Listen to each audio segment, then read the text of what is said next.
Hello guys, അപ്പോൾ ഇന്ന് നമ്മൾ രാവിലെ തന്നെ റെഡി ആയിട്ടുണ്ട്. എങ്ങനെയുണ്ട് എൻ്റെ ലുക്ക്? ഞങ്ങളിന്ന് പാർലറിൽ ഓണം സെലിബ്രേഷൻ ചെയ്യാൻ പോകണം. ഇതാണ് കേട്ടോ എൻ്റെ ഔട്ട്ഫിറ്റ്. എങ്ങനെയുണ്ട്, കൊള്ളാമോ? അങ്ങനെ പിന്നെ ഇതാണ് എൻ്റെ ലൈഫിൽ ആദ്യമായിട്ട് കിട്ടുന്ന ഓണ സമ്മാനമാണ് കേട്ടോ. ഓണത്തിന് എൻ്റെ ഫസ്റ്റ് ടൈമാണ് എൻ്റെ ലൈഫിൽ ചേച്ചിയാണ് എനിക്ക് ആദ്യമായിട്ട് ഓണക്കോടി തരുന്നത് കേട്ടോ. എനിക്ക് ഭയങ്കരമായിട്ട് ഇമോഷണലി ഞാൻ ഭയങ്കര ഫീലായിപ്പോയി. അങ്ങനെ പിന്നെ ഓണക്കോടിയൊക്കെ കിട്ടിയ സന്തോഷിച്ച് ഞങ്ങൾ നേരെ ഫുഡ് കഴിക്കാൻ വേണ്ടി വൃന്ദാവനോട് അടുത്തുള്ള സദ്യ കഴിക്കാൻ വേണ്ടി പോവാണ്. അപ്പോൾ ഇതാണ് എനിക്ക് ചേച്ചി എന്ന ഗിഫ്റ്റ്. ഒരു അടിപൊളി ഷർട്ടാണ് എൻ്റെ ലൈഫിൽ എനിക്ക് ഏറ്റവും മറക്കാൻ പറ്റാത്ത ഒരു ഓണക്കോടിയാണ്. അങ്ങനെ പിന്നെ നമ്മൾ നേരെ എല്ലാവരും കൂടെ ഫുഡ് കഴിക്കാൻ പോകണം. വൃന്ദാവനിലാണ് വന്നേക്കുന്നത്. ചേച്ചീൻ്റെ മോളും പേരക്കുട്ടിയുണ്ട്. അപ്പോൾ ഇതാണ് പേരക്കുട്ടി. എനിക്ക് സത്യം പറഞ്ഞാൽ ഈ ഓണം ഒരിക്കലും മറക്കാൻ പറ്റില്ല.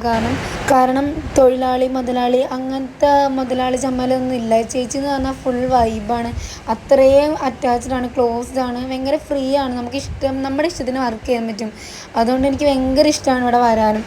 അപ്പോൾ ഇത്രയും നല്ലൊരു സദ്യയും അതേപോലെ അടിപൊളി ഗിഫ്റ്റ് തന്നതിന് മിനി ചേച്ചീൻ്റെ ഫാമിലിയോട് ഒരുപാട് നന്ദിയുണ്ട്. അപ്പോൾ ഇന്നത്തെ ഇവിടെ ഇത്രയൊക്കെ ഉള്ളൂ. Okay, bye, see U.